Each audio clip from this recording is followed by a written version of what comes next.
बिस्मिल्लाहिर्रहमानिर्रहीम अस्सलाम वालेकुम वरहमतुल्लाहि वबरकातुहू। मेरा पाकिस्तानी और मेरे दोस्तों, मैं अपना फेसबुक पेज से आप लोगों के साथ मुखातिब हूँ। और कल मैंने वीडियो नहीं बनाया था, मेरा कोई मसरूफियात था, उसकी वजह से टाइम नहीं मिला। लेकिन आज मेरा वीडियो था कि APTF पे जिस तरीके से क़वानीन पास हो रहा था वो सब पाकिस्तानियों को पता है, और सोशल मीडिया का दौर है, हर पाकिस्तानी के पास वीडियो मौजूद होते हैं, हर किसी ने शेयर किया था उसी वक्त। हर कोई इस वक्त पटवारी नहीं है कि भूल जाते, और ना कोई ये टोकरी मीडिया है कि बस बात को दबा देते। सोशल मीडिया का दौर है, सारे वीडियो सारे क्लिप मौजूद है कि उसी वक्त जब पार्लियामेंट में कानून पास हो रहा था और APTF की जो कवानीन थे, मतलब जिन्होंने शराइत आयद की चीज़ों को, इस चीज़ को आपको ख़त्म करने, मनी लॉन्ड्रिंग और ये सारी कहानियाँ थी, बहुत सारा दहशतगर्दी के फंडिंग और ये सारी। तो उस पर जब पार्लियामेंट में कानून लेके आया था और ये सब लुटेरे चोर डाकू जो इस वक्त हुकूमत में बैठे हुए, इनसे बोला था कि इस कानून को पास कराने, तो इस सब ने वॉकआउट करके असम्बली से निकल गया। वो वीडियो तो आप लोगों के पास होगी और नहीं, इंशाल्लाह कल मैं शेयर करूँगा। आज मेरे पास एक दूसरा क्लिप है और बहुत अहम क्लिप है, मैं वो वीडियो आप लोगों के साथ शेयर करूँगा, वो वीडियो ज़रूर देख लेना। तो सब ने वॉकआउट के निकल गया, बाहर चले गया। हैना रब्बानी घर और ये जो जरदारी का बैठा है, ये जो आजकल बदकिस्मती से हमारा मुल्क का वज़ीर ख़ारजा कोई मर्द नहीं था, कोई ऐसे बंदा जो काबिल नहीं था, सारी 11 जमातों में तो उसको बनाया। अब हम क्या बोले, जिसने बनाया वो सब हमको पता है कि किस तरीके से जो कुर्सियाँ दिए तकसीम के, ये किसने की, वो सब पाकिस्तानियों को पता है। अभी इसका ऑपरेशन जियो की जो इनके अपनी ज़ाती चैनल है, उन्होंने इनका ऑपरेशन किया। आप देख ले कि ये हुकूमत में आए किस मकसद के लिए आया था और किस मकसद के लिए लेके आया था। अब आहिस्ता आहिस्ता इनके ज़बानों से निकल रहे। ये जो महंगाई पर हम पहले बोलते थे कि ये महंगाई के ख़िलाफ़ नहीं निकलते, नए महंगाई के ख़िलाफ़, ये आपका कोई हमदर्द नहीं है, ये अपने केसेस माफ़ करने के लिए अपनी लालच में आएंगे, लेकिन नहीं समझता हमारे पाकिस्तानी। लेकिन फिर भी पाकिस्तानियों ने मुस्तरद करके, सहूलतकारों ने उसको लाया हमारे ऊपर, मुसरत क्या। लेकिन सवाल यहाँ ये उठते, बात पे बात हमसे आगे जाती तो दूसरा वाला बात रह जाती है। लेकिन सवाल यहाँ ये उठते कि ये वो कौन था जो ये सहूलत फराहम करके, जो जेलों में जाने वाले लोगों को ला के हमारे ऊपर मुसरत किया, उनको इक़्तिदार मिला है। वो कौन था, किसने ये सहूलत फराहम करके और उसको इक़्तिदार दे दिया। असल मसला इस मुल्क का ये है कि 3.5 साल इमरान खान ने मेहनत करके इस सारे सिस्टम को सही करने की कोशिश किया, तो इधर से अचानक उसका पीठ पे वार होके और हुकूमत को ख़त्म करके उन चोरों लुटेरों को वापस लेके आए और कहा कि, और अगले ही दिन आप लोगों के सामने वो बात वाज़ेह है और सबके पास सबूत भी है, और मेरे पास वो प्रेस कॉन्फ्रेंस का एक शॉर्ट स्क्रीन भी है, मैं सेंड भी करता हूँ किसी को कोई कह रहे कि ये बातें ऐसी नहीं हुई। अगले ही दिन जब प्रेस कॉन्फ्रेंस हुआ तो इस हुकूमत का तारीफ़ हुआ था। ये अवामी हुकूमत था, लेकिन वो अवामी हुकूमत नहीं था। पाकिस्तानियों उसके मुंह से निकल रही ये बात आप लोग भी दूसरी क्लिप में सुन ले, जो दूसरा क्लिप में आप लोगों को दिखाता हूँ उस पर सुन ले। वो कहते कि हम क्यों हैं कि पता था कि अगले साल में कुछ तब्दीलियाँ हो जाएंगी और मुल्क से जो ना चोरों लुटेरों डाकू और ये जो मनी लॉन्ड्रिंग की असल जो किरदार है और जो जिन्होंने मुल्क का बेड़ा गर्क किया, उनका ख़ात्मा हो जाएगा। तो उनका कानों में किसी ने डाल दिया कि बात तो ऐसे होगी, तो उन्होंने कहा कि अब क्या करना है। तो आकाओं ने वहाँ से साजिश किया और सहूलतकारों ने यहाँ सहूलत पर हम करके मुदाखलत हो गया और उनको वापस इक़्तिदार मिलाया। तो क्या मिला पाकिस्तानियों को कि 150 से पेट्रोल 233 पे चले गया, यही मिला आप लोगों को। बिजली कहाँ से चले गया, 24 रुपये यूनिट हो गया बिजली का। गैस 45% महंगा। अब बाकी एशिया में आपको गिनूँगा तो पूरा ये सुबह तक हो जाएगी और महंगाई का जो वो सबक है वो ख़त्म नहीं होगी। तो मेरे पाकिस्तानियों, मैं इसलिए आप लोगों को बोलता हूँ कि हमारी अपनी बच्चों का मुस्तकबिल का हम खुद ना सोचेगा ना, तो कोई हमारी बच्चों का, हमारी नस्लों का, पाकिस्तान का कोई नहीं सोचेगा। ये सब जाएगी बरतानिया और अमेरिका और बेल्जियम में अपने लिए महल बना रहे, ये कोई हमारा पाकिस्तान का सोचते नहीं है। मैं आज से इसलिए कह रहा हूँ कि अब पता चल रहे, इनका मुंह से ज़बानों से निकल रहे कि जिसने भी इन लोगों को लाया ये बचाया। इनको बचाने वालों से मैं सवाल कर रहा हूँ कि क्यों हमारा ऊपर, जब जेलों में जाने वाले लोगों को आपने ला के मुसलत कर दिया और इक़्तिदार दे दिया, क्या वजह था। कौन सी क़यामत आनी थी कि आप लोगों ने इतना बड़ा गलती कर लिया। तो मेरे पाकिस्तानियों, यही हाल है हमारा मुल्क का। अगर ऐसे मुल्क चलेगा ना तो सवाल ही पैदा नहीं होगा। अब कह रहे कि APTF जो ना ग्रे लिस्ट से पाकिस्तान का नाम, कल तक तो शहबाज शरीफ और ये सब तो निकाल देगा, लेकिन अभी निकाला नहीं है, क्योंकि APTF ने अभी कहा कि जो हमने आपको नुकात दिया तो हमने अमल दरामद करवाया, लेकिन हम पाकिस्तान आएंगे और देखेंगे, फिर ऐलान करेंगे। तो मेरे पाकिस्तानियों, APTF वाले भी कोई गधे नहीं है, वो कोई पटवारी नहीं है। उनको पता है कि मनी लॉन्ड्रिंग में कौन मुलविस है और कौन थे और कैसे कानून पास हुआ, किन किन ने मुखालिफत किया था उस कानून का, वो सब उनको पता होते। तो जब पाकिस्तान आएगा तो उन मनी लॉन्ड्रिंग को जिनके खिलाफ केसेस थे उनको पाकिस्तान पर मुसल्लत किया हुआ वही लोग हैं।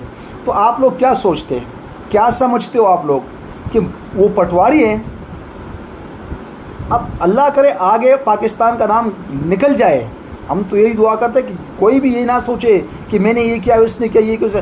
भाई जिस वक्त हुकूमत था, जिन हुकूमत ने मेहनत किया, जिन इदारे उस हुकूमत के मातहत थे, उन्होंने काम किया, सबको क्रेडिट जाते। लेकिन ये अकेला क्रेडिट भागने का चक्कर ना करो। और इस वक्त ये 2 महीने 3 महीने का जो हुकूमत है ना, ये किस चीज़ का क्रेडिट लेते हैं? हाँ, इनका एक तारीख है कि ये लोग जो है ना, अब मैं नहीं बोलते यार, वो लफ्ज़ मैं अभी इस्तेमाल नहीं करूँगा वीडियो में, वरना मैं अभी बोलूँगा तो फिर जो ना कुछ लोग, मेरे दोस्त भी नाराज़ हो जाएंगी और कुछ तो ऐसे बेवकूफ़ है कि वो मुझे गाली दिएगा। हालांकि वो बात बिल्कुल सच है जो मैं बोलूँगा, वो बिल्कुल इस हुकूमत पे फिट हो रही वो बात, लेकिन मैं नहीं करूँगा।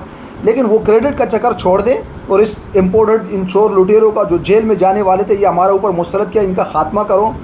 और असल सवाल यहाँ इनका ज़िम्मेदार जो है ना, उमर अतिया बंदियाल साहब जो है, उसने सहूलत फ़राहम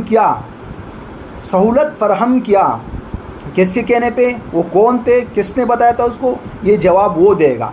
क्यों जब चोर डाकू लुटेरे जेल में जाने वाले थे और सफाया हो रहा था मुल्क का इन चोरों लुटेरों से, तो फिर क्यों इनको सहूलत फराहम कर हमारे ऊपर मुसल्लत किया? रातों रात अदालत 12 बजे खुलवाया और जो भी मतलब इनके लिए सहूलियात था वो फराहम कर दिया और सारे के सारे कानून का धचकिया उड़ा दिया। और फिर आवाम को कहते कि अभी तकलीफ़ें बर्दाश्त करते रहे, खुद आयाशियाँ करते रहेंगे। मेरे पाकिस्तानियों, ये क्लिप देखो, इस क्लिप में इन लोगों का गुफ्तगू भी है और जो ख़ुद उसने कह दिया कि हम क्यों आए हुकूमत में और हमारा मकसद क्या था, कि इसलिए कि हमारे केसेस, हमारे ऊपर जो केसेस थे मनी लॉन्ड्रिंग के और जो भी केस थे, हम जेल जाने वाले थे, हम नाअहल होने वाले थे, इसलिए हमने जो ना ये मिलके हमने ये गेम खेल लिया। और सहूलतकार उन्होंने खुद बता रहा था कि एस्टेब्लिशमेंट के बग़ैर कभी अदम एतमाद कामयाब नहीं हो सकते, ये लोग बार बार कहते थे। तो फिर हमारा तो हक़ बनता है, हम कहें कि एस्टेब्लिशमेंट ने क्यों इनका साथ दिया, क्यों अदम एतमाद कामयाब होने दिया, इन चोरों लुटेरों को कामयाब होने क्यों दिया? अब कह रहे कि मुल्क का मईशत बेड़ा गर्क के ये है वो, ये कुछ भी नहीं है। अगर मुल्क का मईशत का बेड़ा गर्क था तो आप लोगों को किसने कहा था कि मुल्क का इक़दार संभालो? जब आपकी बस की बात नहीं है तो किसने कहा था? असल मसला ये, पाकिस्तानियों को कोई मईशत मुल्क का इसका सोच फिक्र नहीं था। इनको अपना चूरी इन्होंने देखा था कि हम अभी जेल जाने वाले और पता चल गया था। तो फिर बाकी सब कुछ आप लोगों के सामने, ये क्लिप ज़रा देख ले। इसमें ये खुर्रम दस्तगीर क्या बोल रहे हैं और ये जो इन लंदन में भगोड़ा है वो क्या बोलेगी महंगाई के ख़िलाफ़, और ये दूसरा बेकारी क्या बोले, ये भी बोलेगा महंगाई के ख़िलाफ़। ये असल मसला है कि कौम को बेवकूफ़ बनाने में ये लोग लगे थे, लेकिन उससे कुछ नहीं हुआ था। बहुत कम तादाद में लोग इनके साथ थे, तो उससे नहीं हुआ था तो दूसरा रास्ता इख्तियार कर दिया। वो आप लोगों को पता है कैसे हो गया। मैं बार बार कह रहा हूँ आप लोगों को पता है कैसे हो गया, इसलिए बोलता हूँ कि हमारा ऊपर इन चोरों डाकुओं को जिन्होंने मुस्तरद किया है आज भी वो इनका सपोर्ट कर रहे हैं। और ये लोग खुद अपना मुंह से बोलते हैं कि हम आए अपना चोरी छुपाने के लिए, अपने केसेस माफ़ करने के लिए, और फिर कह रहे हैं कि पाकिस्तान ग्रे लिस्ट से निकल जाएगा, ये हो जाएगा, हमने ये किया, उसने ये किया। ये क्रेडिट लेने के चक्करों में प्रेस कॉन्फ्रेंस करते रहते। ये असल में हुकूमत की, ये जो एम्पावर्ड हुकूमत की सहूलतकार बने, मैं उनसे कहता हूँ कि हमारा ऊपर इन चोरों डाकुओं को मुसल्लत किया था, मुल्क ग्रे लिस्ट में गया था इन लोगों की वजह से। मनी लॉन्ड्रिंग किसने किया था? मैंने किया था या किसी इमरान खान ने किया था? इन्होंने तो किया था। चोरियाँ डकैतियाँ ढाके डाले था, यहाँ दहशतगर्दी के फंडिंग यही लोग तो कर रहे थे, लोगों को अपनी सियासी विंग बनाए थे, लोगों मुल्क को बदनाम इन्होंने किया था। और आज इक़्तिदार पे भी उन लोगों को वापस ला के हमारा ऊपर बिठाया है और आज हमें धमकियाँ दे रहे और हमें कभी हमसे सोशल मीडिया से हमें ब्लॉक करते, कभी कहाँ से धमकियाँ दे रहे लोगों को। ये तरीक़ा थोड़ी चलेगा। हम इज़्ज़त करते, लेकिन हम इज़्ज़त करते, लेकिन हम किसी का ग़ुलाम नहीं है। हम हर इदारे का इज़्ज़त करते, लेकिन जो इदारा हमारी तहफ़्फ़ुज़ यानी हमारी तहफ़्फ़ुज़ नहीं करेगा, हमारा मुल्क की तहफ़्फ़ुज़ नहीं करेगा चोरों लुटेरों से, तो उससे तो हम सवाल करेगा, ज़रूर सवाल करेगा। हमारा घर महफूज नहीं है। जब एक बंदा, अब वीडियो आगे लंबी हो रही है, लेकिन वो क्लिप ज़रूर देखें, मैं बार बार कह रहा हूँ। अब एक छोटे से 2 बातें मैं आप सबसे करता हूँ। मैं इन बड़ों से पूछता हूँ, ये जो मुक़द्दर हल्कों का सरबराहान है और ये जो चीफ जस्टिस साहब है, कि अगर आपके घर में कोई चोरी करे और आपका घर का सफाया करे और आपका घर लूटे और फिर आप उनको वापस अपने घर पे चौकीदार रखेगा? कि आपके घर के अंदर एक चोर घुसे, आपका मुलाजिम आपकी सारी घर का चोरी करके सफाया करके ले जाए और फिर 4-5 महीने बाद आए आपको कह रहे कि आप हमें दोबारा मुलाजिमत पे रखें, तो क्या आप उनको वापस दोबारा अपने घर पे मुलाजिम रखेंगे? अगर आप अपने घर पे वापस उसको मुलाजिम नहीं रखते हो तो हमारे मुल्क पर इन चोरों लुटेरों को क्यों मुसरत क्या, क्यों इनको सहूलत फराहम क्या, क्यों आधी रात को इनको इंसाफ का अदालती खुलवा के इनको इंसाफ देने लगेंगे आप लोग, और सारे पाकिस्तान में कानून का दचकिया उड़ा के इनको वापस कुर्सियों पर बैठाया? क्यों इस जुल्म किया हमारा साथ? मैं सवाल कर रहा हूँ सबसे, और मुझे अगर कोई किसी में गैरत है तो वो जवाब दे दे। भाई कि हमें गाली गलोच कमेंटों में देते, उसकी जवाब दे दे। तहरीक इंसाफ की हुकूमत को गिराने की असल वजह क्या थी? माशी बहरान और महंगाई, या फिर इमरान खान का ऑपोजिशन को जेल भेजने और डिस्क्वालीफाई करने का प्लान? तहरीक इंसाफ की हुकूमत के खिलाफ जब पीडीएम और पाकिस्तान पीपल्स पार्टी ने तहरीक अदम एतमाद पेश की थी तो उस वक्त की ऑपोजिशन की तरफ से इमरान खान की हुकूमत को गिराने के हक में यह दलील दी जाती थी कि इमरान खान की हुकूमत को घर भेजने की वजह यह है कि मईशत डूब रही है, महंगाई उरूज पर है, इमरान खान को इक़्तिदार से ना निकाला गया तो मुल्क दिवालिया हो जाएगा। नून लीग कहती थी कि इमरान खान की हुकूमत ने इदारों का बेड़ा गर्क कर दिया है। तहरीक अदम एतमाद के दिफा में नून लीग ये भी कहती थी कि इमरान खान की हुक्मरानी में मुल्क तबाह हो रहा है, मगर इमरान खान को घर भेजने की जो वजूहात पसे पर्दा या बाज़ तज्जियों में बयान की जाती थी वो कुछ और थी, और अब वही बातें नून लीग खुद सामने ला रही है। नून लीग अब कह रही है कि अगर इमरान खान इक़्तिदार में रहते तो इस साल के आखिर में होने वाली अहम तब्दीली के बाद ऑपोजिशन लीडरशिप को मुकदमात, जेल और नाअहली का सामना करना पड़ता।